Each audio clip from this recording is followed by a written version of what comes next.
My name is Lynn Lyman. I'm the State Director for the Drug Policy Alliance, and our office is right here in Los Angeles. And welcome to our city. Great to have you here. Especially want to thank those of you who've come from afar, Colorado, Washington, the Bay Area. You know, some people traveled a long way. So it's great to have you here for this first symposium of a series that we're putting on across the state. We're really excited about today's topic, marijuana and public health. There is so much to learn, in particular from those states who have already moved forward with ending prohibition, Colorado and Washington. So we're so thrilled to have some of the key players from those states here to talk to us about that today. And we have a variety of community stakeholders here, people from academics, folks from the community, treatment providers, organizers, a lot of our medical professionals, and some of our activists. So it's a real mix. It's great to have you all here. And you're going to be hearing from lots of very well-informed speakers on things like access to marijuana by minors when you legalize, driving and marijuana, all kinds of things, what treatment providers and what do treatment providers do. So many things that we're really looking for today to be a learning opportunity. I will say a couple things about California since you're here. We were the first state to legalize medical marijuana in 1996. That was 18 years ago, and we still have an unregulated medical marijuana system in California. We have been trying, Drug Policy Alliance, CalNormal, others have been trying for years to get a statewide regulated medical marijuana, and yet our politicians in Sacramento have really not had the courage to address this issue. And so, like many issues, it's left up to the public, the voters, the people in the movement to try to do what's right for their communities. And you see things like that happening in California all the time. Last week, we had a huge win with Prop 47. For those who might not know, that takes simple drug possession from an automatic felony to an automatic misdemeanor, along with 5 other petty nonviolent crimes. So that is an issue we have been trying to get through Sacramento for years, including last year. The governor vetoed the bill when it arrived to his desk in the last hour that he could make his vetoes. And so we knew that this was an issue that Californians supported. We've been polling on it for years. And so under the leadership of Californians for Safety and Justice, that issue was taken to the voters and had an overwhelming win in California. And so marijuana is another one of those issues. We can't get our elected representatives to wrestle with it in a serious way. Even so many of our media outlets talk about it in snarky, funny, goofy ways, but this is a serious issue, and we take it seriously, and we want to understand what the issues are from the public health perspective. From the criminal justice perspective, this is a huge problem in California. Folks will say, why are you even talking about marijuana in California? It's no longer a problem, right? You've had medical marijuana since 1996. We decriminalized marijuana possession, less than an ounce, in 2010. Not a problem, right? It's pretty much de facto legalization. Wrong. 13,000 marijuana felonies a year in California still. And who's getting those felonies? Primarily Black and Latino young men. And the statistics are really quite stark. 90% of those felonies are going to men. 65% of those felonies are going to people under 30. And more than 65% are going to Black and Latino individuals. So the racial disparities of marijuana decriminalization and even medical marijuana have sustained. And I think if you haven't read it, there's a great editorial in the New York Times today talking about even what they're doing in New York is not going to go far enough, because we know from our own data we've collected in partnership with the ACLU that even when you infractionalize marijuana possession, you still have racial disparities. And Amanda and her partners at the ACLU have done some great work looking at the data in the city of Los Angeles and the city of Fresno. And they found what we'd expect them to find, that young people of color are getting those infractions, even though white people use marijuana actually at higher rates. So from a criminal justice perspective, there is a huge amount of harm done. And because criminal justice is my issue, I have to start with that. But this is a symposium that's going to be about public health, and I'm here to learn today. I just want to welcome you to my city, to Frank Lloyd Wright's fabulous center here. I'd actually never been here before, but we do have a very large city. So I hope that you have a great day. Ask provoking questions. You have some strong speakers. They will be ready to respond. And I'm going to call Amanda up here to introduce our first speaker.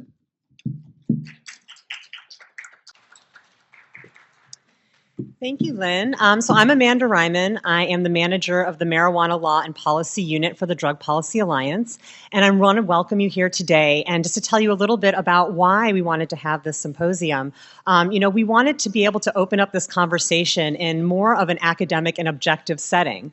We know that people want to learn about marijuana, and we wanted to create an environment where people felt they weren't going to be intimidated, they could come and learn, they could ask questions of people that are absolutely in charge of doing this, both in California and in other states. So, please feel free to ask questions. No question is silly. Don't think, oh, I'm sure that I'm going to sound silly, like I don't know anything about marijuana asking this question. Please ask the questions, because this is the kind of education we really feel is important. We preach to the choir a lot, and this is an opportunity to not do that and to really get hard questions from people that are working in public health in California. So without further ado, our first speaker today is Dr. Peter Banys, who's a clinical professor of psychiatry at the University of California, San Francisco. And he's going to be talking about the evolving landscape of drug policy in international and in California. So welcome, Dr. Banys. Good morning, everybody. It's great to be here. We're going to take a quick trip, macro level, down to California. The United Nations is the harbor for international drug conventions, of which there are a number, but some key conventions were developed from 1961 on, although there have been versions of the war on drugs going on ever since the early 1900s. UNODC, United Nations Office of Drug Control, mainly interested in interdiction and supply reduction. I'm going to make some comments about incarceration as an industry that needs to be fed in America, and conclude my talk by talking about new paradigms, that is, paradigms that are different than incarceration or supply reduction. And these include harm reduction, setting personal possession amounts, sentencing reforms, which we're in the middle of right now, and then, of course, regulation and taxation as a strategy for dealing with cannabis. International drug conventions, frankly, they're mostly supported by U.S. dollars, either directly or through U.S. dollars funneled through the UN. And many governments around the world have signed on to fairly demanding conventions.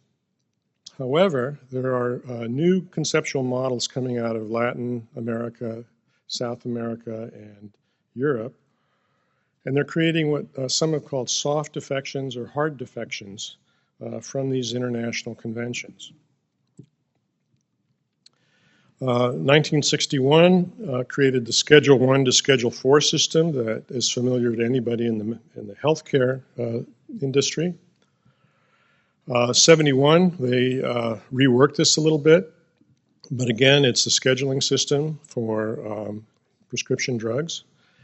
And in 1988, they tackled the precursor chemicals because it became so easy to synthesize cousin drugs. So this was actually very thoughtful, very useful convention. Incarceration. I like to say, in a sort of a Marxist sense, though I'm not a Marxist, that the healthcare industry treatment competes for the same raw material for processing, that is addicts, as the incarceration industry, criminal justice. This perhaps helped explain to me Why, when we passed Prop 36, and I and others were on the Overview Commission for Proposition 36, by the way, that was treatment rather than incarceration, now an unfunded mandate, still the law, there's just no funding for it. Many of us were surprised and actually shocked by how little help we got from people who thought would be working with us rather than against us, judges, prosecutors, and others. And I came to see that these industries are really in competition. Now, when we look at global rates of imprisonment, USA is the #1 world leader in imprisonment, more than China, more than Russia, more than any other country in the world. That's disturbing enough. But until very recently, California was the leading incarceration state in the United States by a significant margin.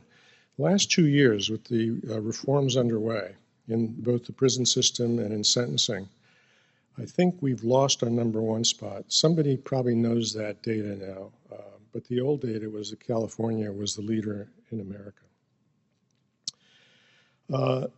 I'm going to take the trouble to read a couple of paragraphs because they come from the National Academy of Sciences, probably one of the most blue ribbon groups in America for looking at science and analyzing data. They say the U.S. penal population of 2.2 million adults is the largest in the world. In 2012, close to 25% of the world's prisoners were held in American prisons, although the United States accounts for only about 5% of the world's population. The U.S. rate of incarceration of nearly 1 out of every 100 adults in prison or jail is 5 to 10 times higher than rates in Western Europe or other democracies. Conclusion, this is their conclusion. The growth in incarceration rates in the United States over the past 40 years is historically unprecedented and internationally unique. Let's look at that. We incarcerate about 707 people per 100,000. The next country following is Russia.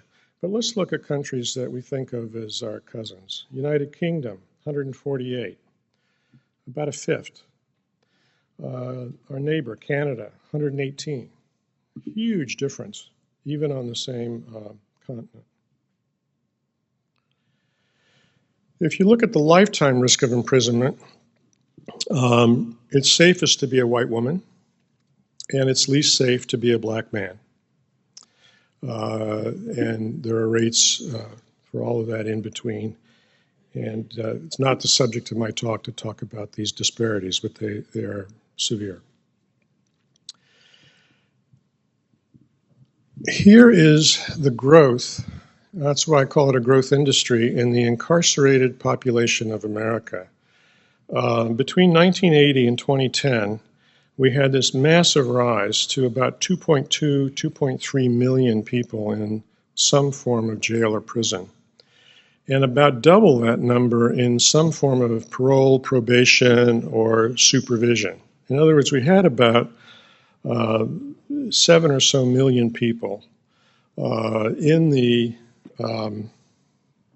within the boundaries of the criminal justice system. It's a huge number, and it's expensive. If we look at the number of people in prison and jail for drug offenses between 1980 and 2011, you can see the huge rise. Drug offenses were the low-hanging fruit. They helped create a franchise prison industry, so-called McPrisons. They helped create, they didn't just create, but they helped create the overcrowding in California prisons, which, by the way, led to a federal receivership, which California has had a lot of trouble responding to because of the overcrowding and the lack of funding. Okay, but we're putting drug crimes into prison, so clearly that's going to reduce other crimes. But you can't prove it, and it doesn't look like it's true. It doesn't look like putting drug arrests into prison is actually the cause of reducing crime, though it may have some relation. If you look at the state incarceration rates by type of crime, what you see is that until about 1990, the drug crimes were kind of running together with the other crimes that people get arrested for. And then in 1989 or 90 or so, took off. Real growth. A lot of reasons for that. 3 strikes laws, mandatory sentencing stuff, get tough on. I mean, you all know that as well as anyone. There were just a lot of reasons for that to happen. So when you start arresting people, you have to imprison them, and that costs money. Let's look at California.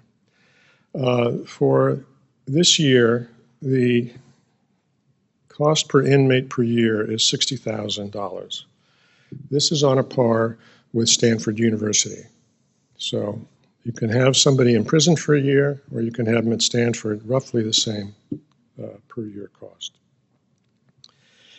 This was helping break the budget in California. We had overcrowded a prison system that couldn't hold it. It's expensive, and it was unsustainable. Now, I'll just take an aside here.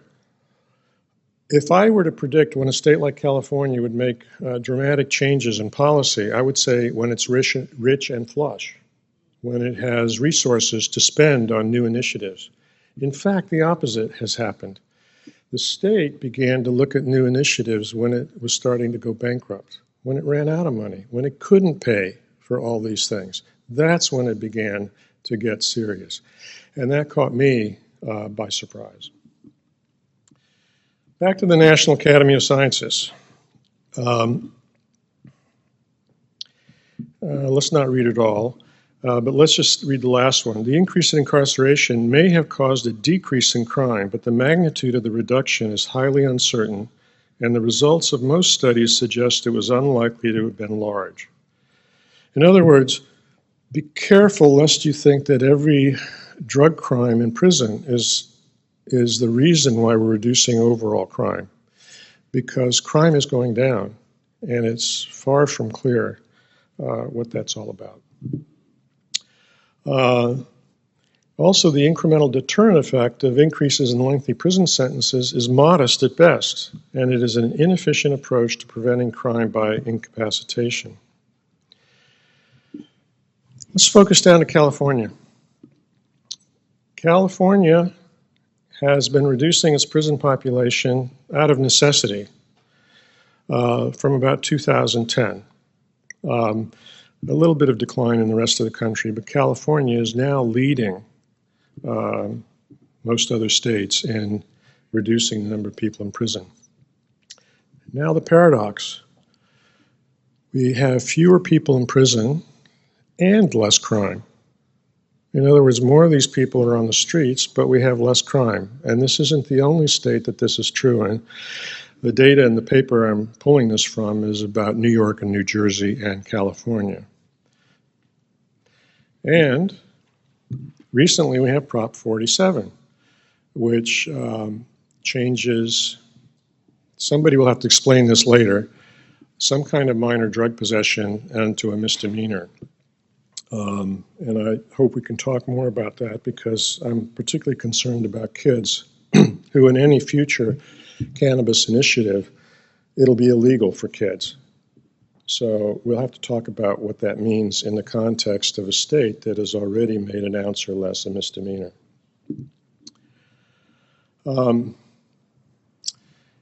So it hasn't worked.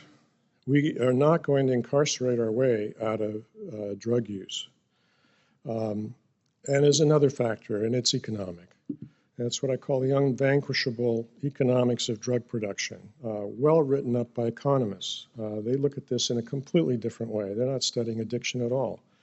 They're trying to figure out what happens at borders, what happens to the farmers, what happens to the economy of a country. And we know that there are countries that are becoming narco states. Colombia was for a long time. I think they've gotten out of that. But right now, probably the biggest narco state is Mexico.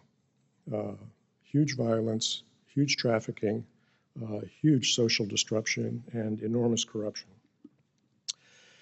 I put this in just for the hell of it, because I've spent a lot of time in Asia. In what was it, 2001, the Taliban took over Afghanistan, and they declared that they would not tolerate production of opium poppies and production of opium.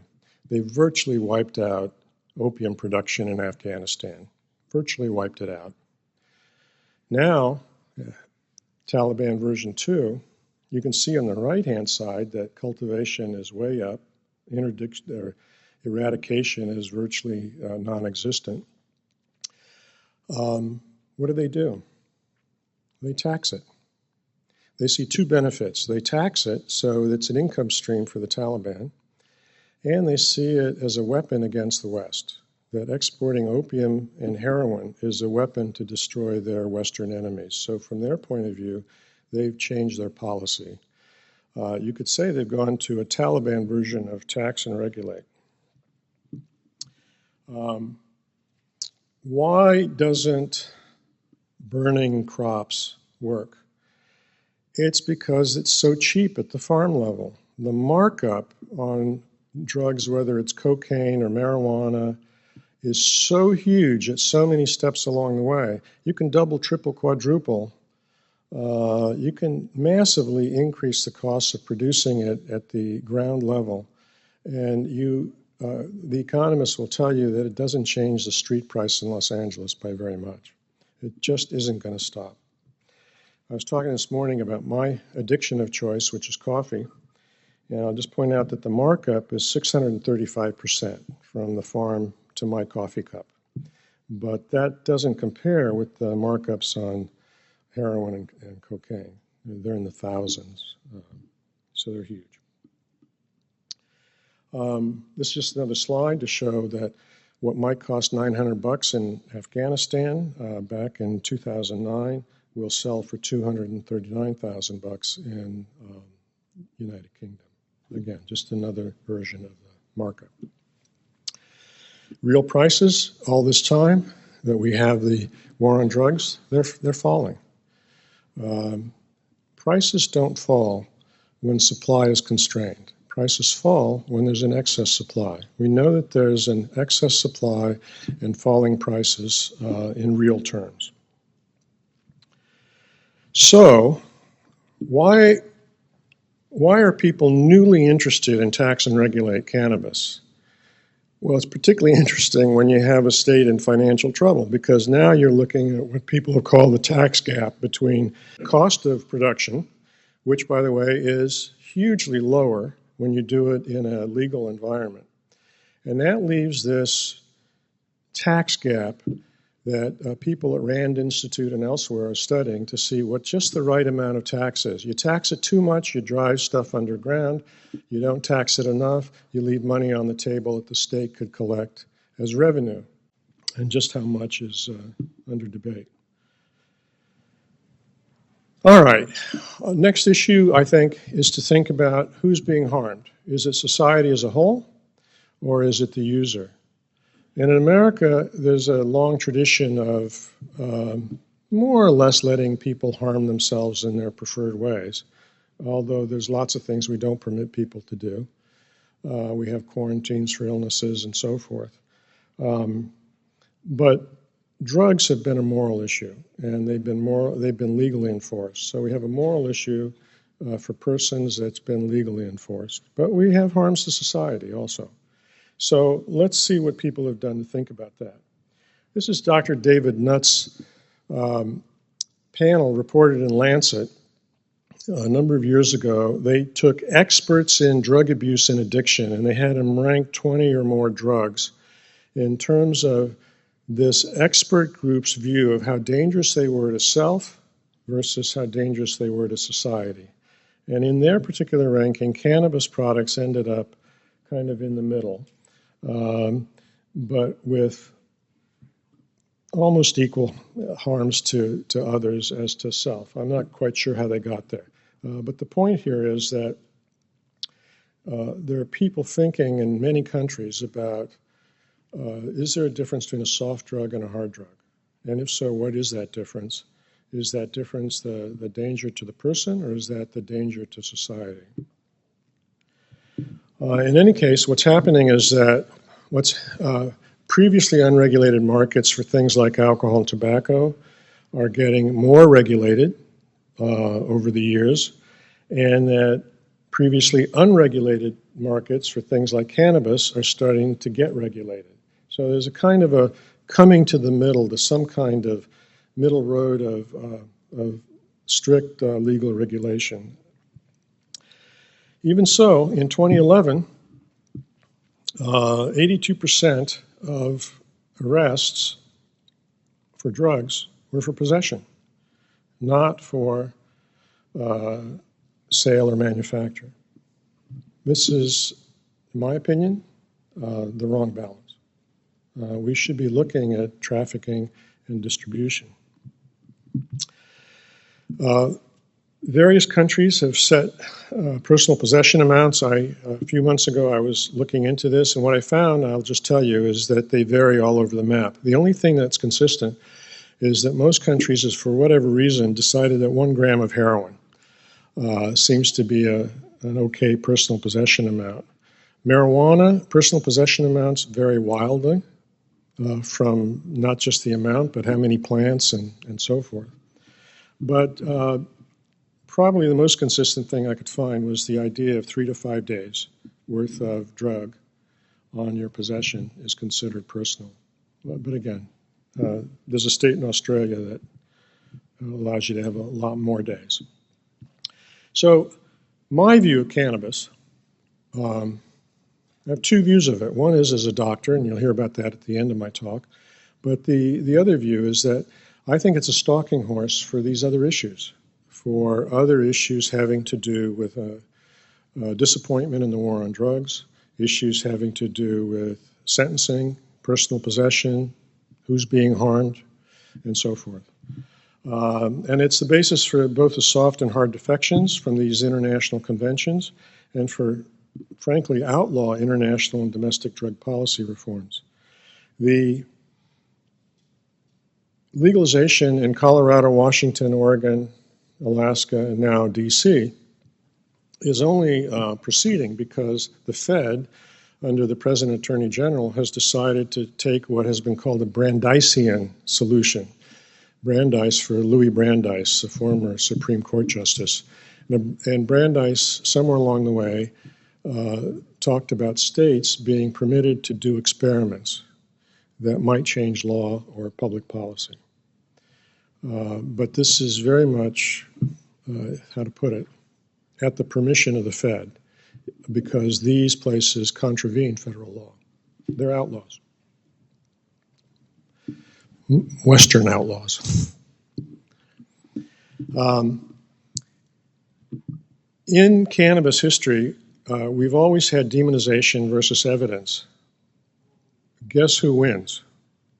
Demonization always wins. At the same time that Harry Anslinger was promoting the demonization of marijuana, and this famous now cult film called Reefer Madness came out, Mayor LaGuardia in New York had a blue ribbon panel of medical experts writing sensible stuff, middle-of-the-road stuff, disavowing the exaggerations of the demonization stuff. But the demonization prevailed.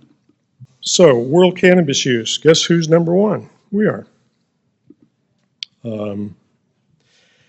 And by 2012, 43% of the U.S. population over 12 years old had a personal history of cannabis use. In other words, nearly half the population had tried cannabis somewhere in their lifetime. And maybe as much as 7% appear to be fairly regular users. Now, I'm not talking about addicts. I'm talking about just regular users. The whole addiction question is a little more complicated. And since 2012, a slim majority of Americans favor marijuana legalization.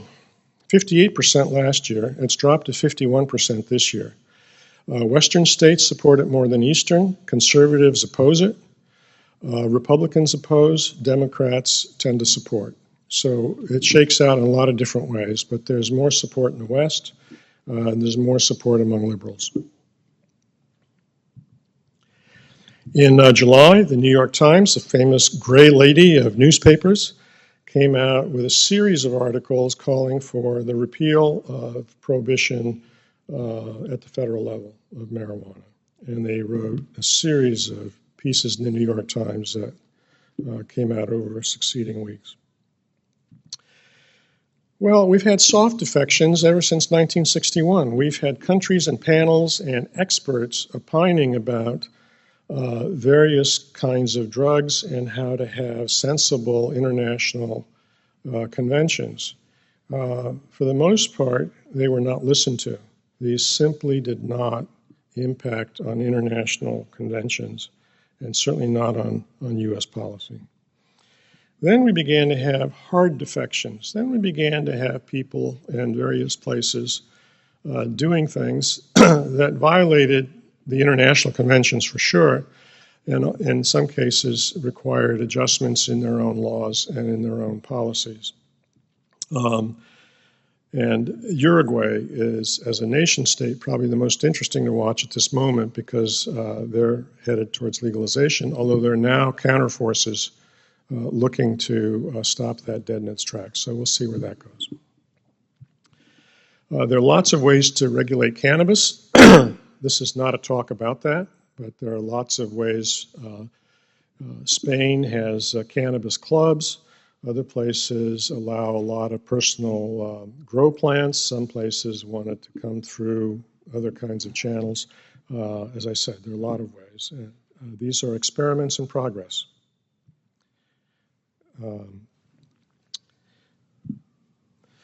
So what happened when California changed the marijuana law from a criminal offense to an infraction? What you can see is that the arrest rates for marijuana possession plummeted. 95% drop in arrests for adults, but only a 61% drop for youth. And at this time, 3/4 of California's dwindling marijuana possession arrestees are now under age 18, up from 1/3 in 2010. They're fewer, but the youth are a larger proportion. You're going to hear me talk about why we're concerned about youth. Mike Mates writes that given that 5,800 of the state's 7,800 marijuana possession arrestees are under age 18 in 2011, and given that any drug arrest jeopardizes college loans under federal law, investigation into making low-level possession of marijuana on school property an infraction for youths and adults is needed, especially since schools can enforce their own additional disciplinary sanctions. One of the things we need to try to do is to discourage expulsions and suspensions and have other kinds of sanctions for kids.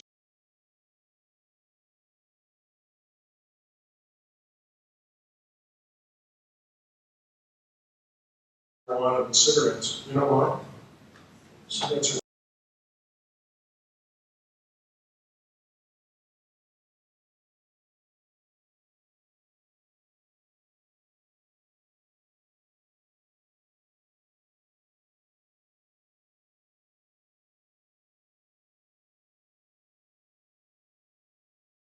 So if you believe that marijuana is not very risky, you will tend to use it more en masse.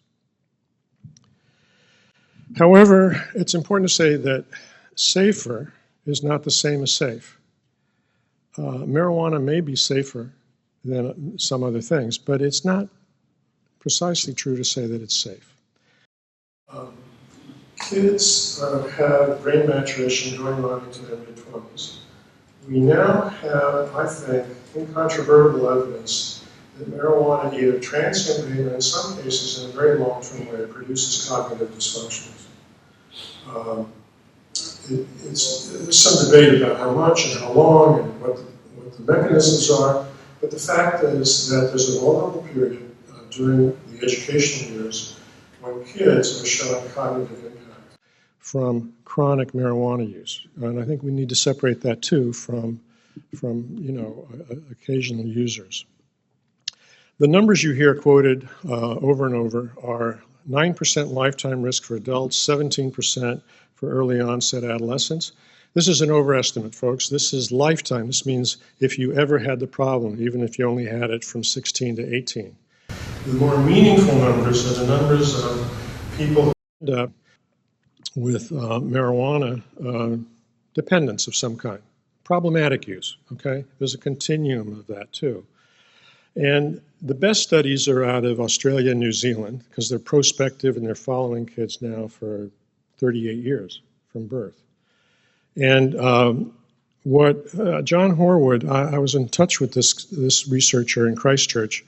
They're looking at the tail end now for these kids who are in their 30s. And what they're finding is that about 3 to 5% remain chronic cannabis users into their 30s. And they're studying them to see what the impact is on their education, their vocational, their work histories, and so forth. They're also having a little trouble, and they're trying to discriminate between people who have an addiction and people who have a lifestyle choice.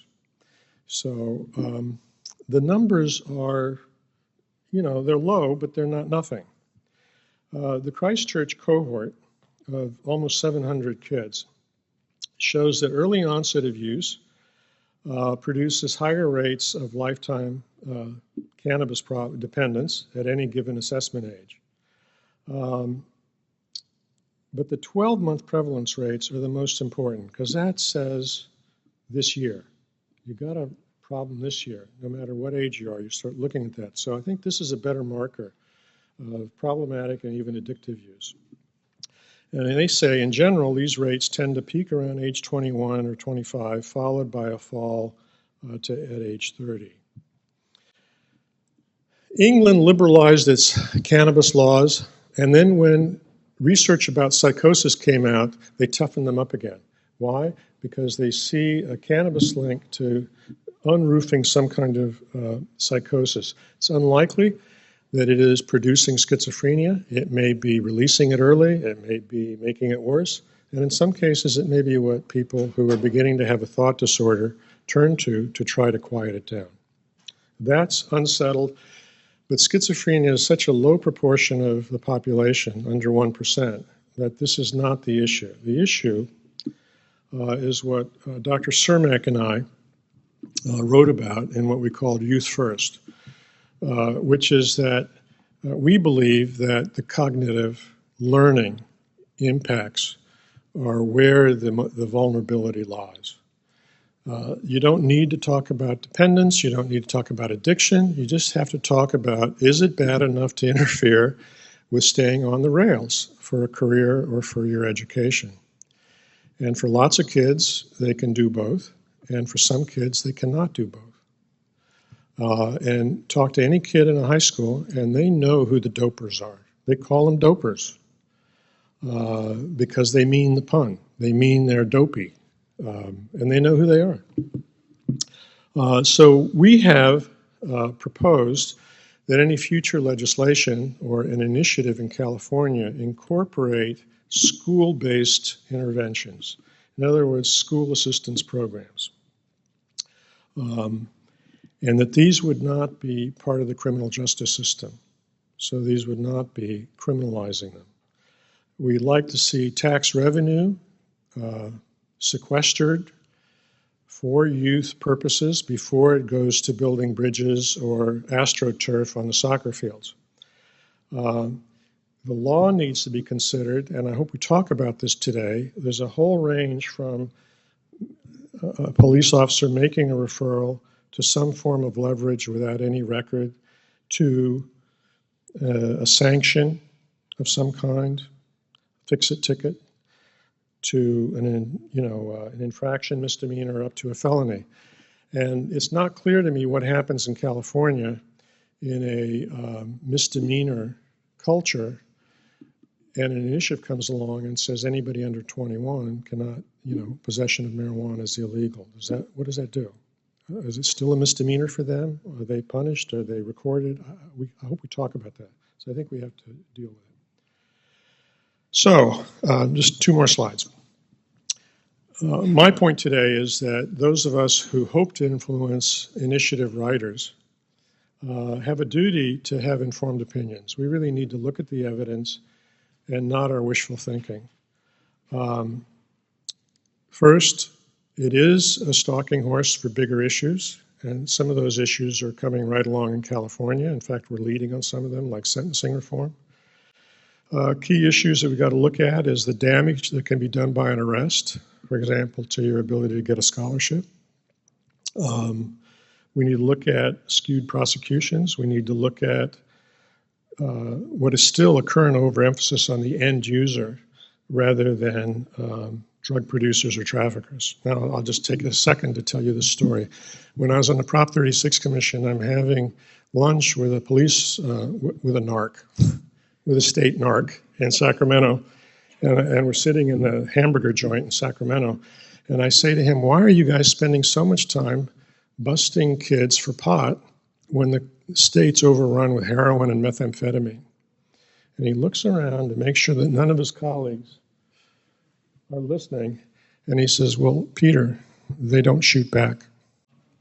I believe that we need to be straight up about some of the medical harms of chronic marijuana use, particularly the cognitive problems, and I think we need to think about what remediations belong in any thoughtful initiative.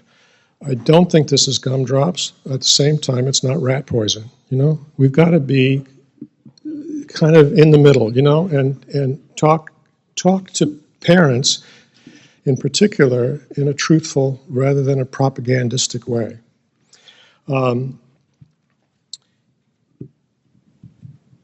So what's the discourse for today and for beyond today?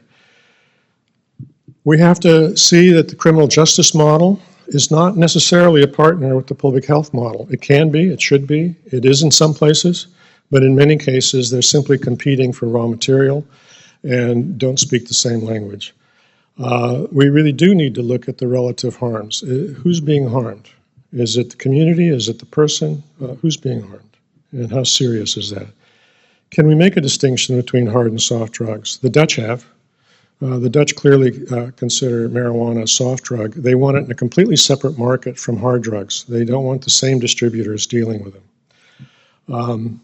Personal possession versus zero tolerance. How much is personal? What can we do about the many schools that continue to expel students or put them on suspension? And again, help them fall off the academic rails. For our group, for people like us, what are evidence-based policies rather than ideological assumptions or ideological wishes? What we wish isn't always necessarily factually true. And my biggest interest is to try to sequester some tax revenues to benefit the most vulnerable, who in my opinion are the kids. And I hope we spend some time talking about the kids today. I'll stop here. Thank you.